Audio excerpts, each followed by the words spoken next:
Hello everyone and welcome to the fifth After Hours session. Today we are going to talk about the Lyapunov method. We are going to explain why the method works related to energy decay, and later we're going to relate it to observability and also introduce a more interesting notion of observability.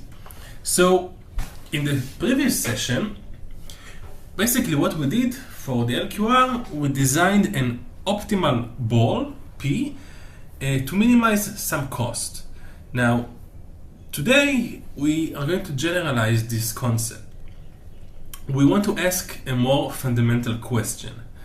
Regardless of optimality, will the state of our system X stay within some safe boundary, or will it diverge to infinity? This is the core idea of Lyapunov stability.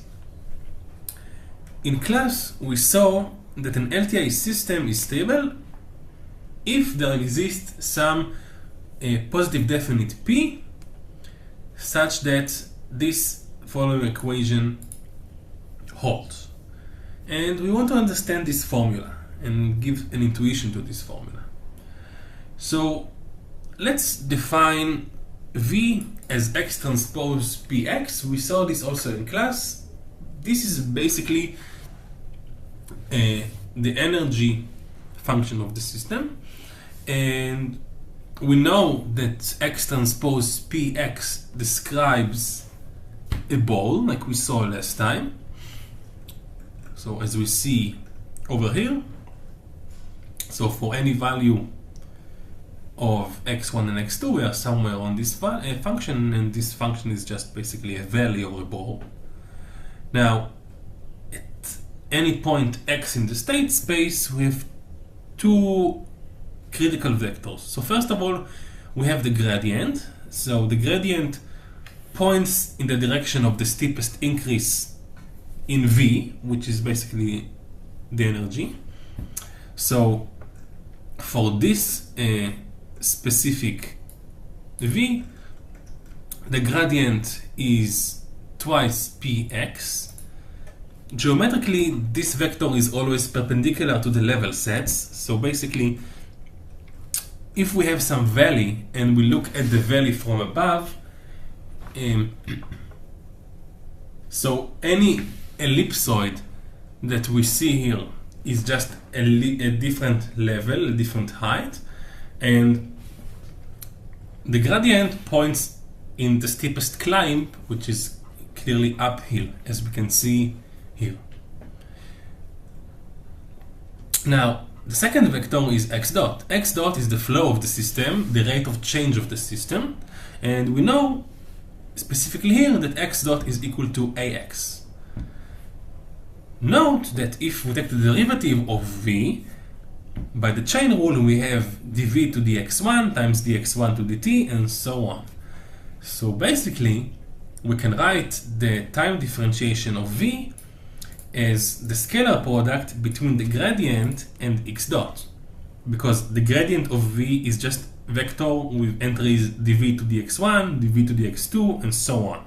So what we see here is exactly this scalar or inner product between these two vectors.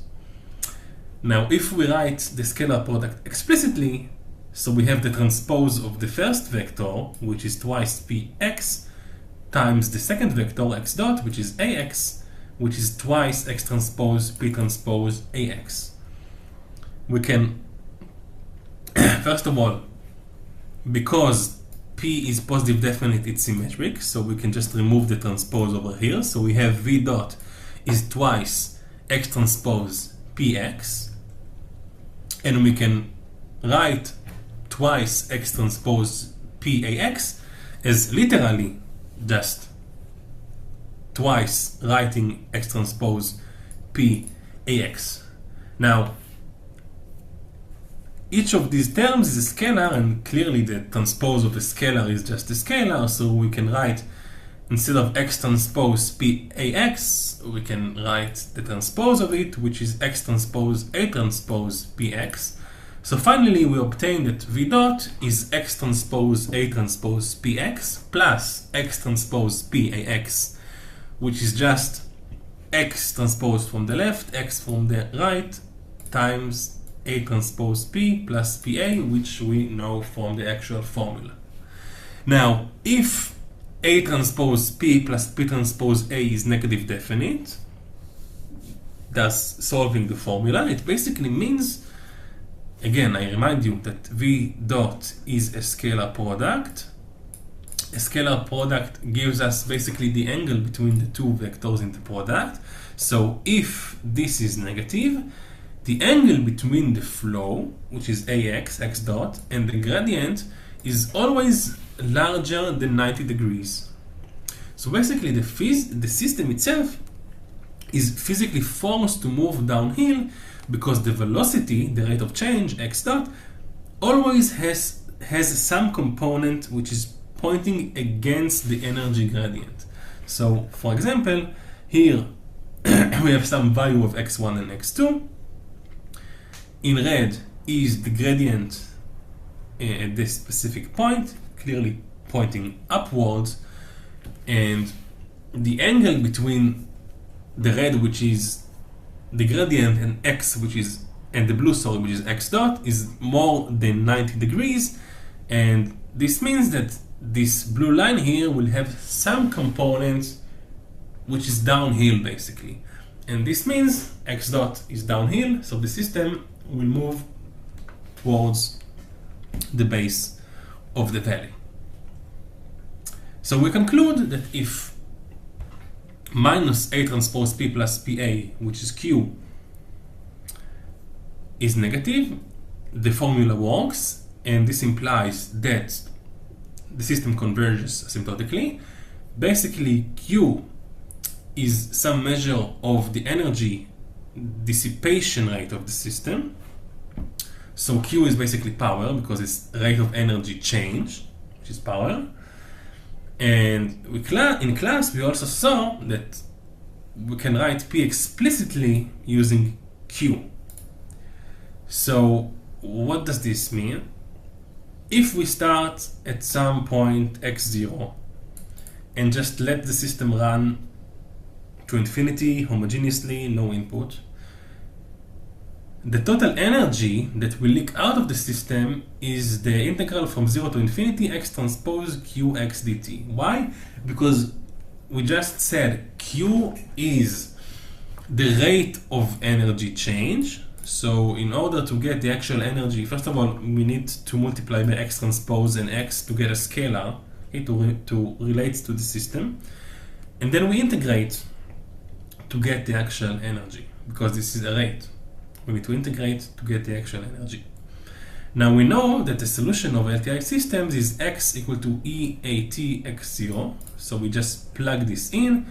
So we have e to the AT times x0 transpose, and here without the transpose we can take x0 transpose and x0 outside, and what we are left inside is exactly our expression for P.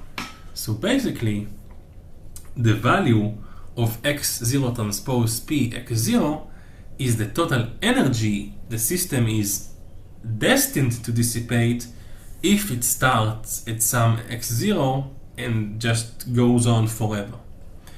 So basically the entire point of this Lyapunov analysis is that we create an energy for the system and show that it will actually dissipate. If the energy dissipates from the system itself must go to zero, because otherwise the energy won't completely dissipate. Now I want to relate this to observability and give a nice example with sensor placement optimization. Note first of all that the P we just saw, this P over here, is very similar to the observability gradient we saw quite a few weeks ago. If we take Q to be C transpose C, then we just get this gradient. Now, okay, if P is actually the observability gradient for this specific Q, we know that if P has a very small eigenvalue in a certain direction, it means that if the system starts in that direction, so the x0 is pointing in this direction, it dissipates very little energy through Q. So basically in real world sensor network, this means that the state is hidden from the sensors, or it is very, very hard to observe. Now, the output energy of a system with output y equal to Cx is given as follows. So the energy is integral from 0 to infinity of norm squared of y, but we take Q to be C transpose C, so basically what we get here is just P. So our formulation for the energy dissipated from the system is exactly the output energy, and this of course makes sense because we measure the energy, we measure the system dissipates energy and we measure it, so it makes a lot of sense that the output energy is exactly the energy dissipated from the system. Now we know that the ith eigenvalue of P, lambda IP, represents the amount of signal energy received at the sensors when the system starts with unit initial energy in the direction of the ith eigenvector. And we said that if lambda I goes to 0 for some I, all the states in the direction of the eigenvector, the corresponding eigenvector, are basically hidden from the sensors. So we can't observe, we can't measure them. So let's use this in an example. So assume we have some grid, so we have an hydroelectric dam which is connected by a long distance high voltage line to some city. So we have some generator which has rotating mass with inertia and the phase angle delta. The generator rotates in angular velocity omega. We have a transmission line, and this acts like a torsional spring. So if the generator's angle delta gets too far ahead of the grid's angle, the line will pull it back. And we have the infinite bus, so it's basically a voltage source so powerful that its frequency and angle never change. So it's constant no matter what the local generator does. In this case, our state vector is delta, delta, delta omega. So delta, delta is the deviation in the motor's phase angle. It's basically potential energy. And delta omega is the deviation in the rotor's angular velocity or frequency, which relates to kinetic energy. Now the system is described as follows. So here, K is the synchronizing power, so it's basically the stiffness of the transmission line. So a higher K means a stronger electrical bond. D is the internal friction and electrical resistance that bleeds off energy, and M is literally just the inertia of the system, so the physical weight of the generator's rotor. And we are given K, D, and M explicitly, so A is given numerically, as we can see over here. Now I want to introduce a specific sensor called PMU. So it's called a phasor measurement unit. It's a device that measures the electrical waves on an electrical grid using some common time source for synchronization. Mathematically, the output C is just some vector with C1, C2, such that this vector is normalized to be 1. Now it's very, very easy to check that as long as C1 and C2 are not both equal to 0, the system is observable. Now in class, observability was this binary property. Either the system is observable or it is not observable. But now I want to introduce something which is both interesting and related to the real world. So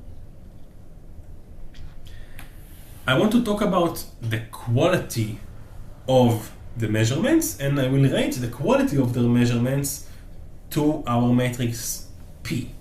Now, every physical sensor has some noise floor. So it's a level of random thermal jitter that exists even when no signal is present. So even if we don't measure anything, we still have some noise in the sensor. So for PMU, this noise might come from the A to D converters, GPS synchronizations, and whatnot. Now, the eigenvalues of P represent the gain of the system in different directions of state space. So, as we said, the larger the value of lambda I, the most obvious the oscillation in the corresponding direction. So, if we start a unit energy disturbance in the weakest direction of the grid, the PMU, the sensor, will only receive or sense lambda minimum, the lowest eigenvalue of P, worth of signal energy. Now, if that specific value is smaller than the noise threshold of the sensor, call it gamma, the signal is literally buried in the static. So we can't actually see what we are measuring because it's buried in the noise of the sensor. So we have an additional requirement.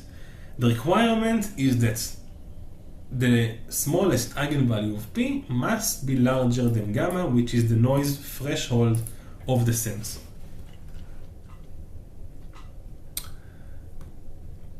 If lambda min is less than gamma, the grid, what we measure is just hidden by the sensor noise.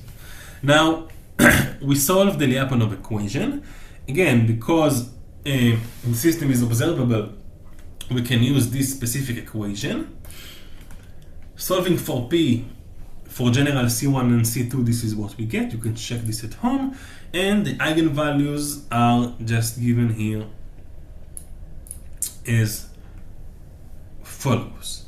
So basically, any combination of C1 and C2 that we take such that both these eigenvalues are real and positive will be okay, because P needs to be a positive definite. Now, again, I remind you, as long as C1 and C2 are not both 0, the system is observable, but this is not good enough.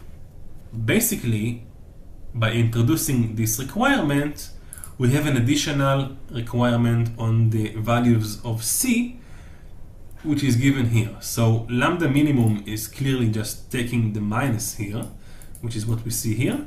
And we have another condition for C1 and C2. So C1 and C2 must be such that P is positive definite, and such that this value, when we plug in C1 and C2, will be larger or equal to gamma. Now I want to visualize this constraint, so I can introduce or write this constraint as some containment problem between two sets. So first of all, I want to define the set of energy less than gamma. So U fancy is any vector such that x transpose px is less than gamma. So it's the set of all vectors whose total signal energy is below the sensor noise floor. This is basically the blind zone, where the signal is too weak to be seen by the sensor. And I want to also take into account D, which is just the unit circle. So it's the set of unit norm disturbances we wish to monitor. Now, we want the signals to be detected despite the noise, clearly. So anything below gamma is ignored as noise.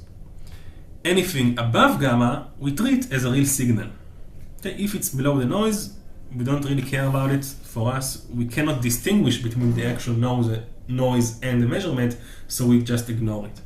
If what we measure, the energy, is above gamma, then we can treat it as a real signal. So we say the system is robustly observable if and only if the intersection between these sets is the empty sets. clearly excluding the origin.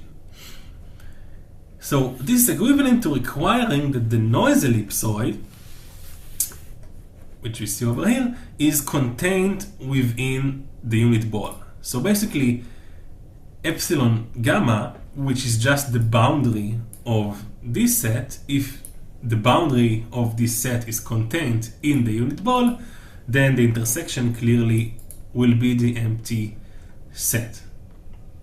Now, we saw a few sessions ago that this is an ellipsoid, and the semi-axis lengths of these ellipsoids are given as follows. So each axis length is gamma over lambda IP squared.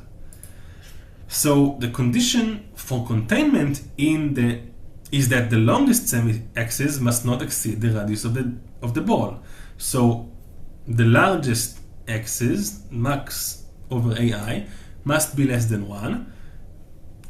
This means gamma over lambda minimum of p squared must be less than 1, and we obtain that indeed lambda min of p is greater or equal to lambda. This is what we started with, but just we can see that even if we tackle this problem geometrically, we get the same condition. So just to visualize it, here I took gamma to be 0.35. What we see in black is the boundary is just a sphere, the circle of radius 1, and in red we have the energy we have the energy when the condition does not hold. So lambda min is less than gamma, and we can see that there is an intersection between this unit ball and what we see here in red. And then we take another case where lambda is larger than gamma, and we see there it's full containment, so there is no intersection. And that's it for today.